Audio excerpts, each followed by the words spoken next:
So Zehra, thank you for your wonderful presentation. I'll take it over from here. So now you know about the current situation in the educational sector of the Netherlands. Let's get to the academical relevance of this study. Combining several theoretical models induced a way to evaluate the value proposition of XBRL. On a high level, it looked into the perceived usefulness, curiosity, and usability. The XBRL part can thereby be replaced with standardized financial data, standardized data, or even only data, as that is a portion of the standard that was taken into consideration. We started off with looking into the theory of reasoned action of Fishbane and Hodgson that introduced us to factors of why people do what they do and how this behavior can be influenced and motivated.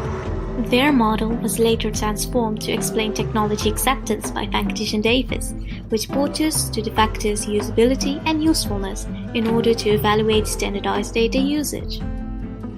However, data is not an information system, but rather the fuel of the system. And as we're talking about data usage, it is important to also consider experience with data analysis and the impact that data has on the organization.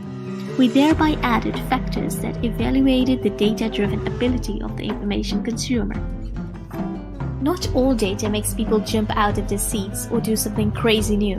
So lastly, measures of curiosity were added to understand how likely the information consumers were to extend their horizons and experiment with the data. So, looking back at our theoretical framework, we have introduced a new way in which the value of information can be evaluated.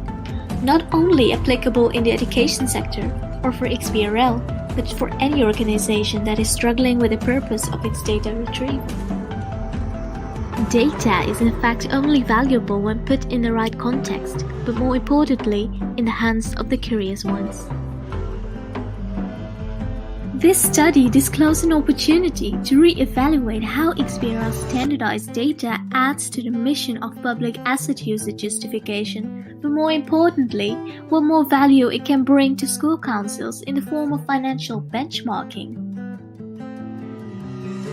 While the study showed clear signs of social curiosity from school councils, this curiosity is inhibited by the lack of context of the data that even the educational specialists don't see the potential of. The study therefore proved the importance of adding context, as currently the data is of limited value for any party. Thus, we conclude that the relevancy of this study lays in the awareness that is created in the education sector on user-based information provision, ensuring that the data facilitates knowledge forming.